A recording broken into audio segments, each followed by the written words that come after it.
There's a quote attributed to Lincoln. He says, "Be sure to put your feet in the right place, then stand firm." The other day I was listening to Dan Carlin's podcast called Hardcore History, which, side note, is an incredible podcast. The guy's a brilliant storyteller. And as I was listening, there's a specific idea that I wanted to dive into, an idea that I believe if we make an effort to understand and fully commit to, is capable of changing our lives.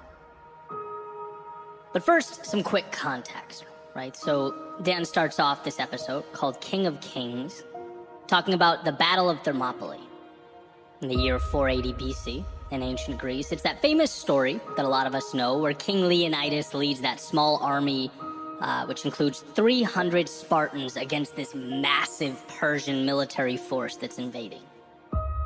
And the quick version is essentially Xerxes, who's the king of the Persian Empire and in charge of that massive army, tells the much smaller Spartan force that if they lay down their weapons, if they submit to him and let the Persians pass, no harm will be inflicted upon them. They'll be free to go about their lives.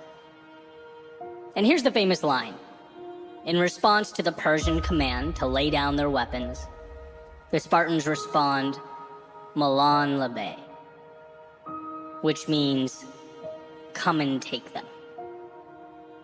It's the Spartans' way of saying, look, the only way we're laying these weapons down is if you rip them from our cold, dead hands. Right? With everything on the line, the odds stacked against them, the ground beneath them basically shaking from the march of a far superior fighting force moving directly towards their location, they would not let go of their principles. They were fighting for something bigger than them. And I couldn't stop thinking about this idea long after I hit pause on the episode.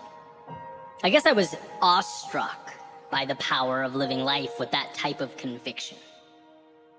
Because I know in my soul that's a North Star I should be gravitating towards. We all should. The strength to be unrelenting with regard to that which we care about. The aforementioned quote from Lincoln about finding the right place for our feet and then holding steady. With everything you have, all that you are, holding firm. I just couldn't get that out of my head. And then it came to me that invading force represents so much in our personal lives. So many things. One example being the difficult or adverse circumstances, our trying times. When you're most likely to concede that perhaps you're no bigger than that world around you. Maybe life is a movie and I'm merely the audience. My job is to clap, laugh, gasp, or cry. I'm a cog in a wheel, a line in a script, powerless. In which case, you should be reminded of Viktor Frankl's famous observation that everything can be taken from a man but one thing, the last of the human freedoms, to choose one's attitude in any given set of circumstances, to choose one's own way. In other words, the outside world may change. It may evolve, but it will never have power over how you choose to internalize and view what's happening. That's innately yours. So when the circumstances feel like they demand more than you can give, when they suggest you leave your interpretation of life behind, the correct response is, as the Spartans defiantly said, "Come and take it." That army could represent a pushback against your values, the pillars of your individual foundation that you feel, amidst all the pressure, tempted to let go of. After all, it's easier to retreat than stand toe-to-toe with others. It's easier to abandon than it is to defend, at least in the short term. But as Victor Hugo writes, you have enemies? Good. That means you've stood up for something sometime in your life. The enemies, obviously not being the point, I'm a believer in the conservation of enemy approach to life. Allies just pragmatically get you a lot further, but here's the reality. Anyone who stands for something will undoubtedly create divide. They'll be criticized and condemned. And when one feels the pressure of that criticism, they must understand that it does not invalidate who they are or their worldview. That is yours. You are the only one who can give up or relinquish that control. So as the Spartans said, come and take it. And then lastly, my thoughts went to little things that make us who we are. Those tiny pieces of ourselves that we, little by little, one by one, over time give away. The concessions that fade into the background as we evolve to fit in so that we don't stand out. As Emerson beautifully put it, to be yourself in a world that is constantly trying to make you something else is the greatest accomplishment. And so that attacking army just might be the universe attempting to mold you to it. Perhaps not all at once, but more like that frog placed in water and put on the stove, with the heat increasing so slowly over time that he doesn't realize the heat will soon overtake him. Externalities do not dictate. They are objects in need of meaning, and you are the architect here. If it means something to you, it's worth holding on to during the difficult times and the easy times. When it's popular and when it's not, there is value within you specific to you, a value that must be nurtured in order to expand. Others can't and won't see that.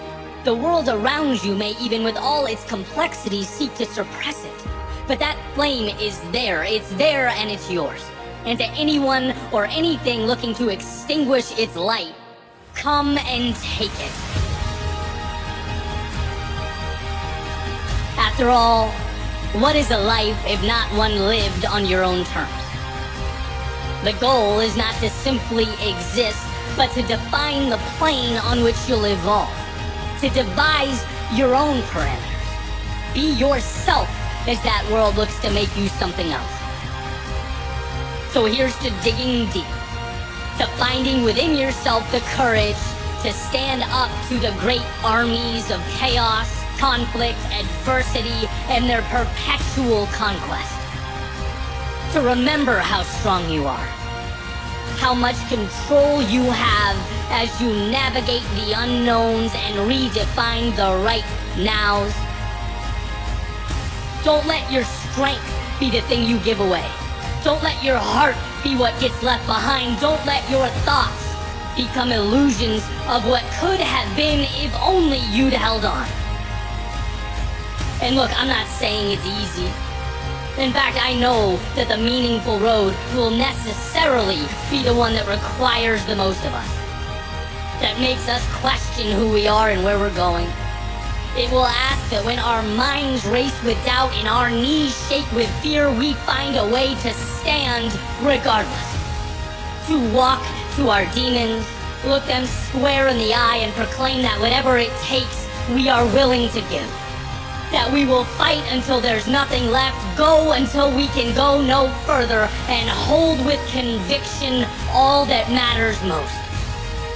So the next time life demands that you fall back or bow down, the next time chaos emerges in the distance and asks only that you lay down your arms, here's to being strong enough, certain enough, courageous enough to say one thing and one thing only: come and take them.